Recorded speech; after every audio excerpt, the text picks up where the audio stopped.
ambil dari Filipi 2. Surat Paulus pada jemaat di Filipi pasal yang kedua, ayatnya yang kelima sampai dengan ayatnya yang ke-11. Saya akan bacakan buat kita semua Bapak Ibu.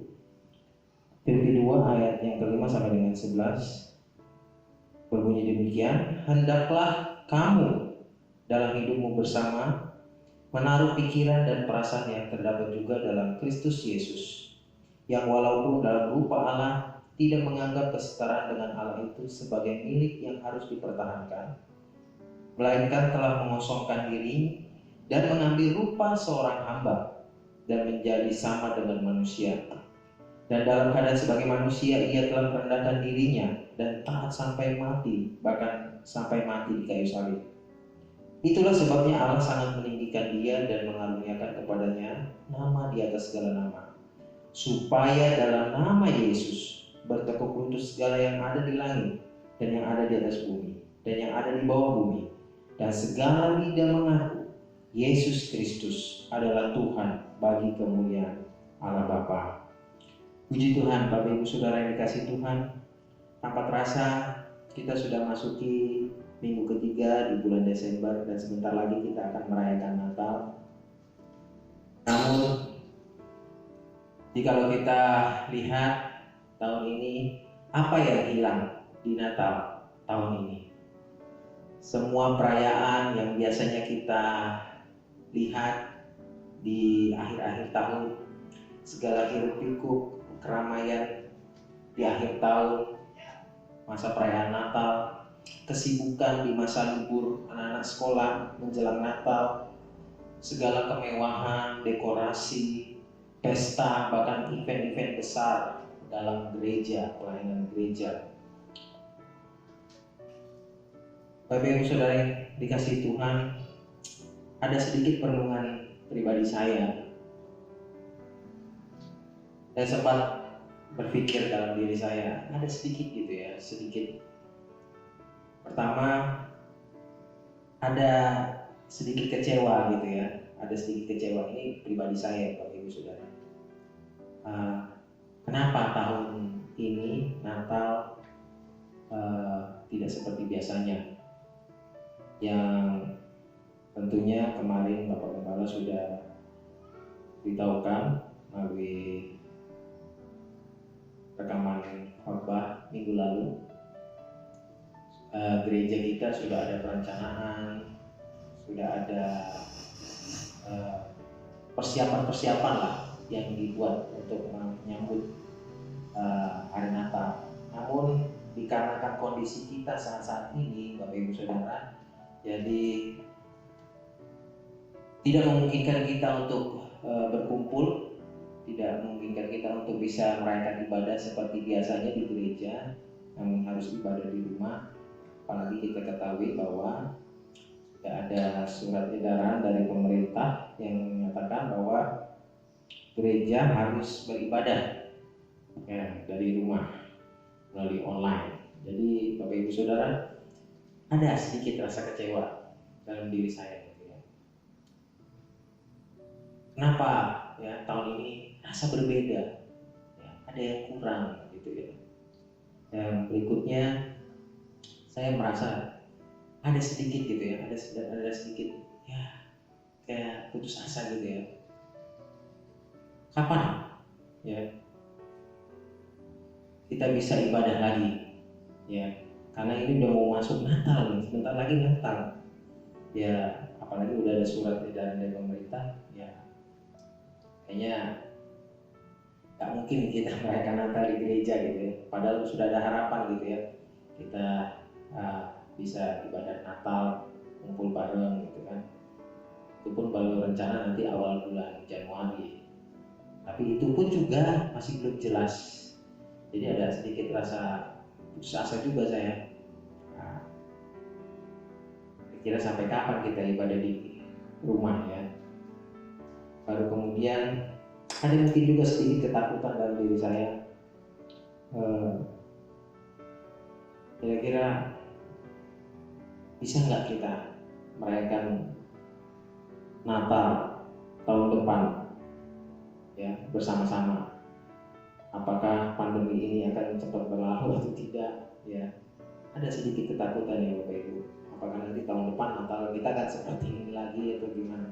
Itu saya ya pribadi, saya sempat gitu ya berpikir seperti itu, ada sedikit kecewa, putus asa, ada ketakutan, sedikit wajar lah Bapak Ibu ya. Kita sebagai manusia, saya pun juga sebagai manusia, meskipun saya hamba Tuhan, ada rasa seperti itu dalam diri saya. Nah semua itu pribadi saya sendiri yang merasakan gitu ya. Nggak tahu Bapak Ibu Saudara merasakan seperti itu atau tidak. Namun ketika saya renungkan firman Tuhan ini dari Filipi 2 ayat 5 sampai 11, saya berusaha mengerti firman Tuhan ini, dan dalam hati saya membaca firman Tuhan ini, saya merenungkan, pernah nggak gitu ya kita sekali gitu ya memikirkan atau merasakan apa sih yang Yesus inginkan di hari Natal tahun ini ya, atau di hari Natal yang akan datang, atau di hari Natal yang sudah lewat. Ketika saya baca surat Filipi 2 ayat 5 sampai 11 ini, dan saya berusaha mengerti apa yang Tuhan Yesus mau buat kita, anak-anak Tuhan, jemaat Tuhan, di masa-masa kita menyambut hari kelahirannya, hari Natal. Bapak Ibu Saudara yang kasih Tuhan, dari firman Tuhan Filipi 2 ayat 5 sampai 11, saya ingin menyampaikan ada beberapa hal, paling tidak ada 4 hal yang ingin saya sampaikan dari firman Tuhan pada hari ini Bapak Ibu, dari Filipi 2. Yaitu yang pertama, di ayatnya yang kelima Bapak Ibu Saudara, kalau kita lihat di sini, hendaklah kamu dalam hidupmu bersama menaruh pikiran dan perasaan yang terdapat juga dalam Kristus Yesus. Di situ disebut menaruh pikiran dan perasaan yang terdapat juga dalam Kristus Yesus. Yang pertama yang Tuhan kehendaki bagi kita semua anak-anak Tuhan di masa-masa menyambut perayaan Natal tahun ini, yang tadi saya sampaikan ada yang hilang, ada sesuatu yang hilang, ada yang beda gitu ya. Saya berusaha untuk mengerti apa maunya Tuhan buat saya dan buat kita semua Bapak Ibu jemaat Tuhan melalui firman Tuhan ini. Yang pertama ayat yang kelima tadi sebutkan menaruh pikiran dan perasaan yang sama yang terdapat juga dalam Kristus Yesus. Yang pertama yaitu kita jangan sampai lupa apa yang menjadi maunya Tuhan, kehendaknya Tuhan. Kata pikiran dan perasaan itu berhubungan dengan kehendak Tuhan ya, keinginan Tuhan buat kita jemaat Tuhan, buat anak-anak Tuhan. Dari awal bulan Januari tahun 2020 ya, sampai kita masuk masa pandemi awal-awal Maret ya, dan sampai sekarang kita puji Tuhan, Tuhan pelihara, Tuhan tuntun kita sampai di penghujung tahun 2020. Kita sering ya sibuk dengan urusan kita sendiri, dan sepanjang tahun ini ya kita sibuk dengan pekerjaan kita, dengan aktivitas kita ya. Tanpa terasa kita udah mau masuk lagi di penghujung tahun 2020.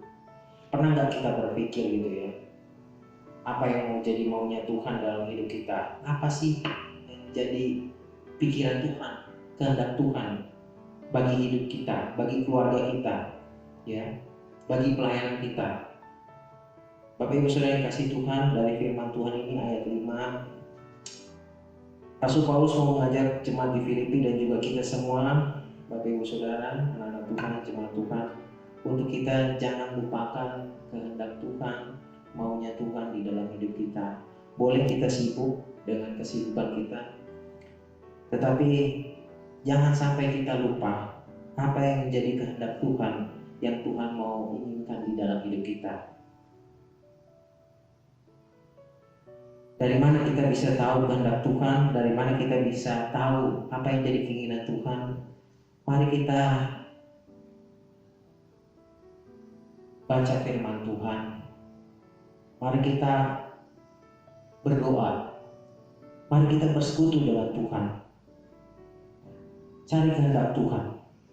Tanya pada Tuhan, apa Tuhan yang Tuhan mau kehendaki bagi saya, bagi keluarga saya, bagi pelayanan saya, bagi pekerjaan saya, bagi masa depan saya.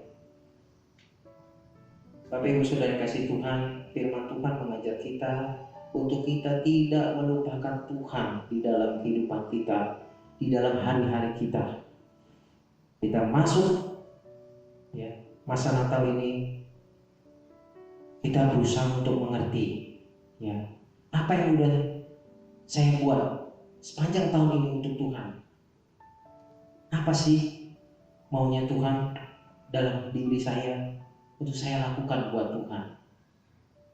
Mari Bapak Ibu, itu poin yang pertama yang saya mau kasih tahu buat kita semua dari firman Tuhan ini. Poin yang kedua, Bapak Ibu, di ayat yang ke-6, di situ dikatakan, yang walaupun dalam rupa Allah tidak menganggap kesetaraan dengan Allah itu sebagai milik yang harus dipertahankan. Bapak Ibu Saudara yang kasih Tuhan, poin yang kedua Rasul Paulus mau sampaikan kepada kita jemaat dari Filipi 2 ayat yang ke-6 ini, kita disuruh keluar dari posisi kita. Dari posisi kita yang semula ada di zona nyaman dan aman, dan sekarang Tuhan izinkan kita masuk ke dalam pergumulan dan tantangan. Ada kata di situ di ayat yang ke-6 dibilang, yang walaupun dalam rupa Allah tidak menganggap kesetaraan dengan Allah itu sebagai milik yang harus dipertahankan. Bapak Ibu Saudara kasih Tuhan, kita tahu Yesus dari surga dalam kemuliaannya yang kekal sana, dia datang ke dunia, lahir sebagai manusia. Dia tinggalkan segala kemuliaannya, dia tinggalkan segala kemuliaannya yang di surga, jadi manusia, lahir di kandang, dalam segala kerendahan.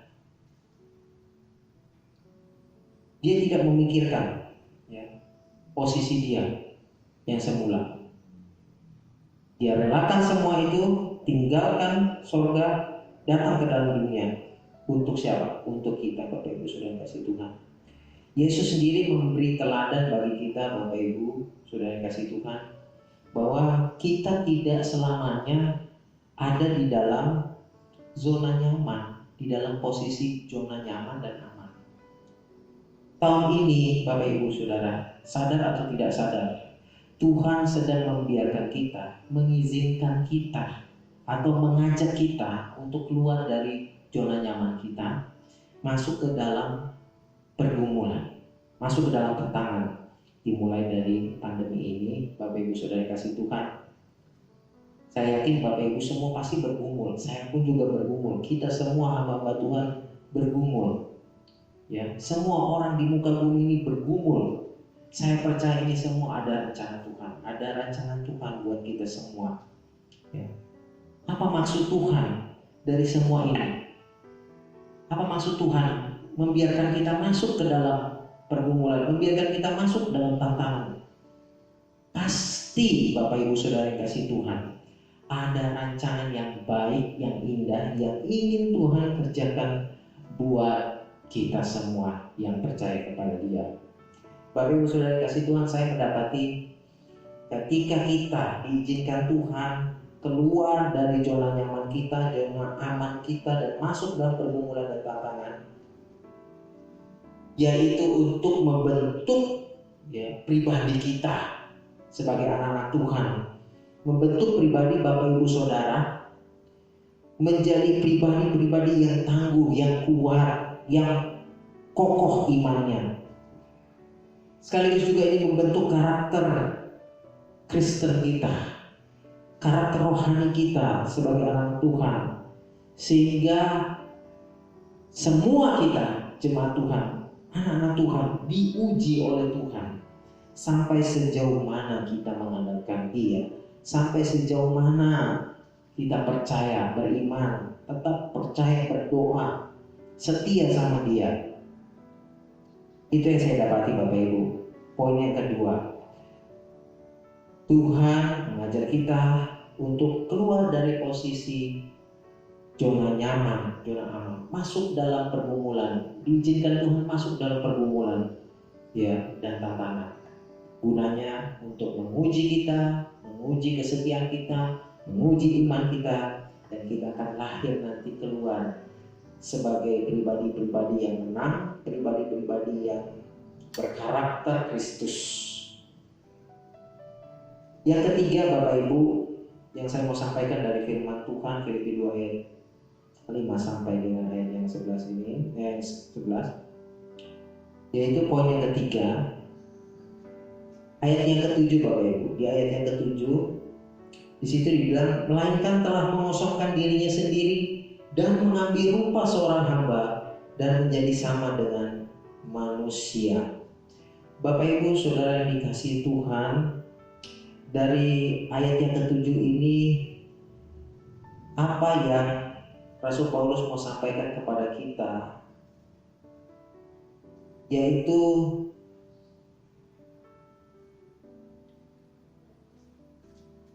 kita dituntut untuk menjadi pribadi-pribadi yang merendahkan diri, ya, merendahkan diri, ya, menjadi pribadi-pribadi yang tidak sombong.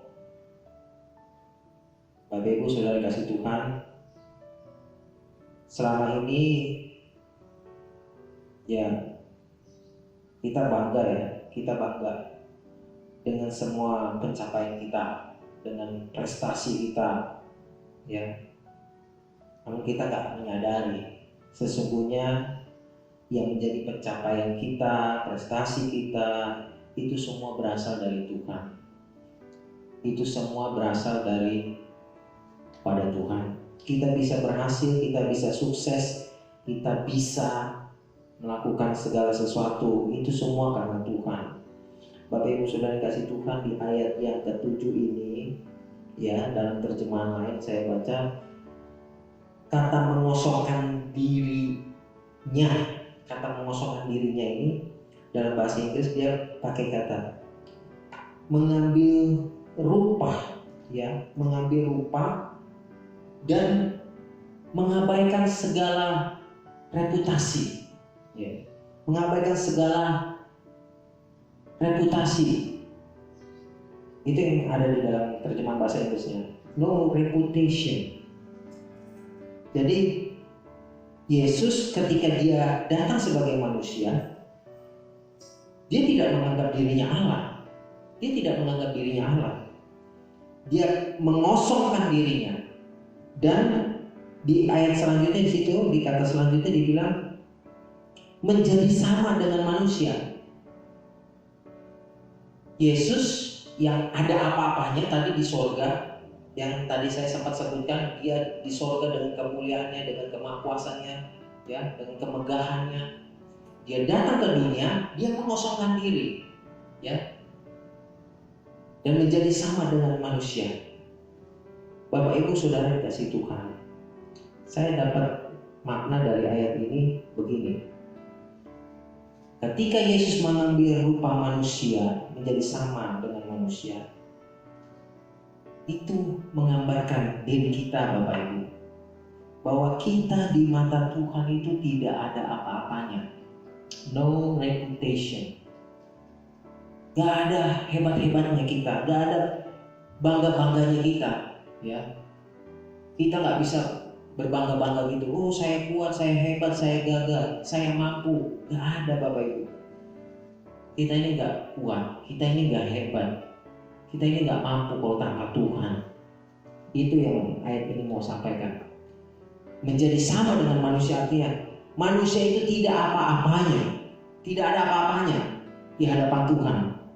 Ketika Yesus mengambil rupa seorang manusia, dia menjadi nothing, menjadi tidak ada apa-apanya, sama seperti kita nih. Dia menjadi sama seperti kita, ya, manusia. Ini yang mau ditekankan di ayat yang ke-7 ini. No reputation. Yesus ketika dia lahir dia nggak bilang, oh saya ini hebat, saya ini kuat. Enggak. Dia sama kayak kita. Jadi sama kayak kita, manusia. Dan ketika Yesus aja yang dari surga menjadi manusia, dia merendahkan diri, mengosongkan diri. Ini jadi pelajaran juga buat kita. Poin yang ketiga, yaitu kita dituntut oleh Tuhan untuk tidak menjadi pribadi-pribadi yang sombong, ya, sombong dengan kehebatan kita, sombong dengan kekayaan kita, sombong dengan kemampuan kita, ya, sombong dengan pencapaian kita, prestasi kita. Kalau bukan Tuhan, kalau bukan yang Tuhan berikan, Tuhan yang mampukan, kita nggak ada apa-apa. Kita nol. Tanpa Tuhan kita tidak ada apa-apa. Ini ayat yang ke-7, Bapak Ibu, yang mau disampaikan kepada kita semua. Oleh sebab itu, poin yang ketiga, Tuhan menghendaki kita menjadi pribadi-pribadi yang rendah hati, tidak sombong, ya. Jangan terlalu berbangga diri, ya, dengan segala pencapaian kita. Karena tanpa Tuhan kita tidak ada apa-apa. Poin yang keempat dan yang terakhir, Bapak Ibu, yang saya mau sampaikan di Filipi pasal 2 ayatnya yang ke-8. Di situ dikatakan, dan dalam keadaan sebagai manusia ia telah merendahkan dirinya dan taat sampai mati, bahkan sampai mati di kayu salib. Bapak Ibu Saudara dikasihi Tuhan. Poin yang keempat, Tuhan menghendaki kita untuk menyerahkan diri kita kepada Dia. Hidup kita, keseluruhan hidup kita adalah milik Tuhan. Kita ini adalah ciptaan, iya. Kita ini adalah orang yang ditebus Tuhan, iya. Kita yang menyadari bahwa kita ini sudah diberi anugerah oleh Tuhan, iya. Karena kita sudah tahu ketiga hal itu, maka kita harus merendahkan diri dan datang kepada Tuhan, bawa diri kita, bawa seluruh hidup kita kepada Dia, dan kita persembahkan kepada Tuhan. Itu yang Tuhan mau inginkan bagi kita, Bapak Ibu. Karena Yesus datang ke dunia, Dia datang ke dunia untuk mati buat kita. Dia menyerahkan nyawanya buat kita. Sekaligus Bapak Ibu, dengan Dia menyerahkan nyawanya bagi kita manusia berdosa, Dia mempersembahkan korban tebusan yang berharga kepada Allah. Dia menjadi korban tebusan. Ini pesan Natal yang sesungguhnya, Bapak Ibu. Bukan pohon Natal, bukan dekorasi, bukan kue Natal, ya, bukan perayaan-perayaan, bukan, Bapak Ibu. Tapi makna sesungguhnya ketika Yesus datang ke dalam dunia, Yesus lahir ke dalam dunia, Dia datang untuk mati buat kita. Dia datang mempersembahkan dirinya kepada Allah sebagai korban tebusan, mati buat kita di kayu salib. Ini teladan yang diberikan oleh Tuhan buat kita, anak-anak Tuhan, jemaat Tuhan. Ketika kita sudah ditebus Tuhan, ketika kita sudah diberi anugerah oleh Tuhan, ketika kita sudah menjadi anak-anak Tuhan, maka kita harusnya menyadari bahwa diri kita ini adalah milik Tuhan. Dan sesungguhnya diri kita inilah yang harus kita bawa kepada Tuhan sebagai persembahan yang hidup, yang kudus, dan berkenan kepada Allah. Kata Rasul Paulus di dalam surat Roma, sebagai persembahan ibadah kita yang sejati. Bapak Ibu Saudara yang dikasihi Tuhan, keempat hal ini yang saya mau sampaikan buat kita semua, saya sudah sampaikan. Yang pertama saya mau ingatkan lagi buat kita, yaitu apa sih ya yang jadi kerinduan Tuhan ya buat kita semua untuk kita memaknai ya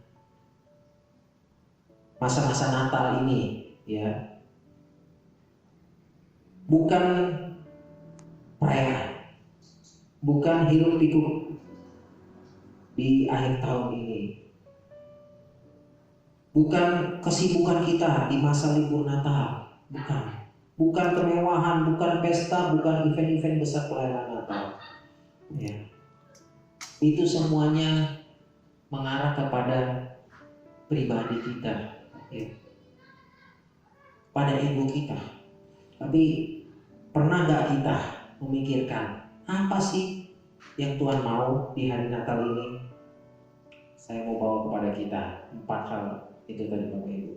Jangan kita lupa, yang pertama, maunya Tuhan, kehendak Tuhan di dalam hidup kita.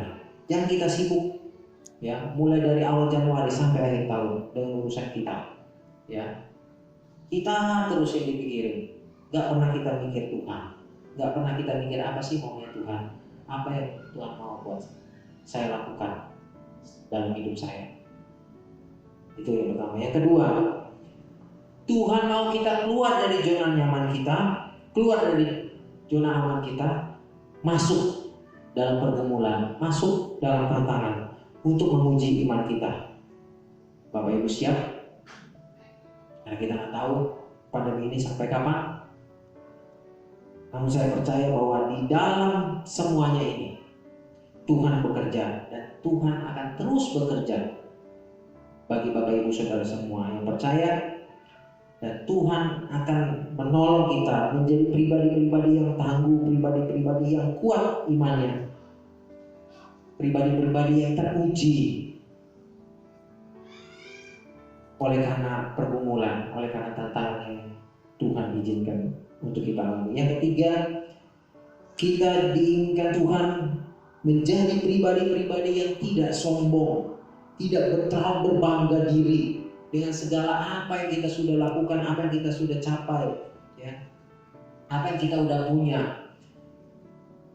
Dia ingin kita melihat lagi ke dalam diri kita. Siapa diri kita sebenarnya? Nothing, gak ada apa-apanya. Ketika Yesus datang ke dalam dunia ini, dia menjadi tidak ada apa-apanya. Gambaran yang sering kita lihat di kartun Natal, ya, di poster-poster Natal, bayi mungil di kandang domba, ya, kesederhanaan, nothing, ya, tidak ada apa-apa. Itu yang Tuhan mau inginkan bagi kita. Jangan kita berbangga diri. Oh, saya hebat, saya kuat. Enggak, Tuhan enggak inginkan itu. Tuhan ingin kita menjadi pribadi-pribadi yang rendah hati. Yang terakhir, Bapak Ibu, Tuhan ingin kita datang kepada Tuhan, membawa diri kita, hidup kita, seluruh hidup kita sebagai persembahan yang hidup. Jika kita datang kepada Tuhan, kita sadari bahwa diri kita ini milik Tuhan. Natal ini sebetulnya yang lahir itu Tuhan Yesus, tapi yang dapat kado kita, ya. Karena kita diberi anugerah terbesar, kado terindah, yaitu kehadiran Yesus ke dalam dunia. Ya, Yesus hadir, saya bilang, untuk apa Bapak Ibu? Tadi saya udah bilang, Yesus hadir, Yesus lahir itu untuk mati, Bapak Ibu. Yesus lahir, Yesus datang ke dalam dunia untuk mati. Jangan kita lihat itu, wow, Kalau Natal kan selalu kan korbannya kan seputar Bethlehem, ya kan, seputar kandang, ya, ada gembala, ada orang majus bawa persembahan, gitu kan. Persembahan tadi udah disebutkan di pohon kerta.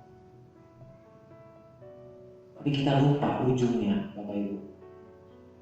Ada salib yang menunggu Yesus. Sering kita lupa bahwa Natal, kehadiran Tuhan, membawa hadiah, yaitu dirinya sendiri sebagai korban tebusan buat kita.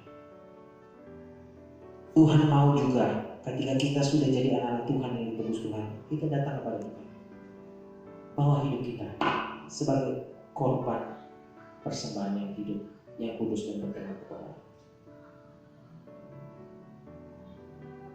Itu poin yang keempat, Bapak Ibu. Kiranya dari 4 poin ini kita bisa menyambut Natal di tahun ini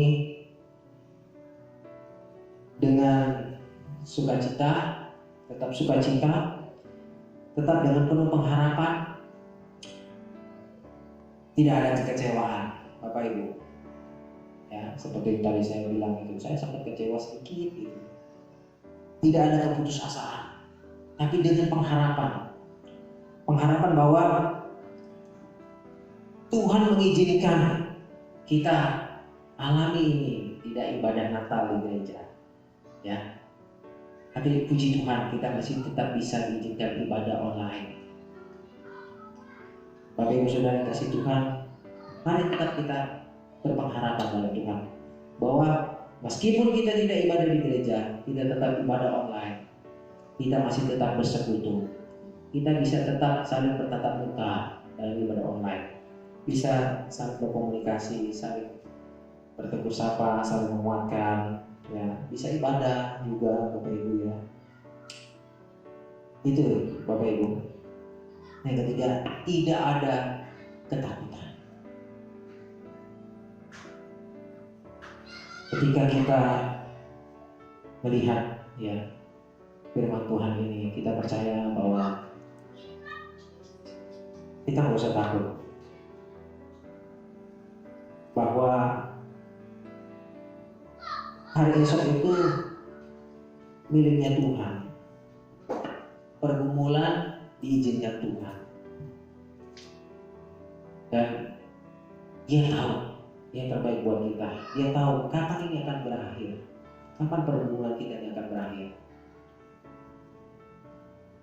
Oleh sebab itu kita mau tetap percaya, kita angkat iman kita terus berdoa, kita tetap setia sama Dia, datang kepada Tuhan, minta Tuhan, ya, tolong kita, pelihara kita, dan buang segala ketakutan di dalam diri kita, sehingga kita mampu berjalan, mampu menatap ke depan, dan kita terus, ya, percaya kepada Dia. Amin buat firman Tuhan, Bapak Ibu. Mari kita berdoa, saya ingin kita berdoa bersama-sama. Mari Bapak Ibu, lipat tangan, tunduk kepala, kita berdoa. Kita bersyukur buat firman Tuhan, dan kita renungkan firman Tuhan dalam Filipi 2 ayat ke-5 sampai dengan 11 ini. Kita mengerti apa sih sebenarnya yang Tuhan inginkan buat kita di masa-masa Natal ini. Bukan perayaan, bukan kemewahan, bukan dekorasi, bukan itu sesungguhnya. Tapi sesungguhnya yang Tuhan kehendaki yaitu kita mengerti kehendak Tuhan, mengerti maunya Tuhan. Oleh sebab itu, Bapak Ibu Saudara kasih Tuhan, mari kita berdoa. Minta kepada Tuhan, Tuhan, kami mau ya Tuhan, di masa-masa Natal ini Tuhan, yang sebentar lagi kami akan rayakan, Tuhan, ajar kami ya Tuhan, jemaat Tuhan, untuk kami mengerti kehendak Tuhan, mengerti rencana Tuhan di dalam hidup kami. Biarlah Tuhan kami melihat segala sesuatunya dari kacamata iman, dari terang firman Tuhan, sehingga kami tidak lemah, sehingga kami tidak kecewa, sehingga kami tidak berputus asa, sehingga kami tidak merasa takut. Kami mau melihat ada sukacita yang Tuhan sediakan bagi kita. Kami mau lihat bahwa Tuhan sediakan sukacita terus di dalam diri kami. Di tengah-tengah perayaan Natal, masa-masa Natal ini Tuhan, kiranya Tuhan peliharakanlah Tuhan kami semua. Terus tambah-tambahkan sukacita kami. Terus tambah-tambahkan sukacita di tengah-tengah jemaat. Kami mau terus berharap kepada Tuhan. Kami tidak mau berputus asa melihat situasi keadaan yang terjadi saat ini.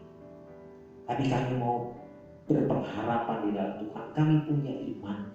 Kami punya Tuhan yang besar. Allah yang Immanuel yang menyertai kami. Yang tidak pernah meninggalkan kami. Itu pesan Natal yang sesungguhnya. Kami rindu ya Tuhan. Di tengah-tengah masa-masa Natal ini Tuhan, kami bisa bersekutu satu dengan yang lainnya. Bersama dengan keluarga kami ya Tuhan. Kami bersyukur kalau kami masih bisa bersekutu. Kami masih bisa bertemu meskipun lewat online. Kami percaya Tuhan, Tuhan izinkan semua ini terjadi. Pergumulan tantangan terjadi. Ada maksud Tuhan. Dan Tuhan mengerjakan yang baik buat kami. Buat anak-anak Tuhan, jemaat Tuhan. Jadikan kami kuat ya Tuhan. Jadikan kami setia. Jadikan kami pribadi-pribadi yang tangguh. Terima kasih ya Tuhan, terima kasih buat firman-Mu pada hari ini Tuhan. Kami bersyukur buat firman Tuhan, diberkati kami semua yang sudah dengarkan firman-Mu, diberkati hamba-Mu ya Tuhan sudah menyampaikan. Di dalam nama Tuhan Yesus kami berdoa dan bersyukur. Amin.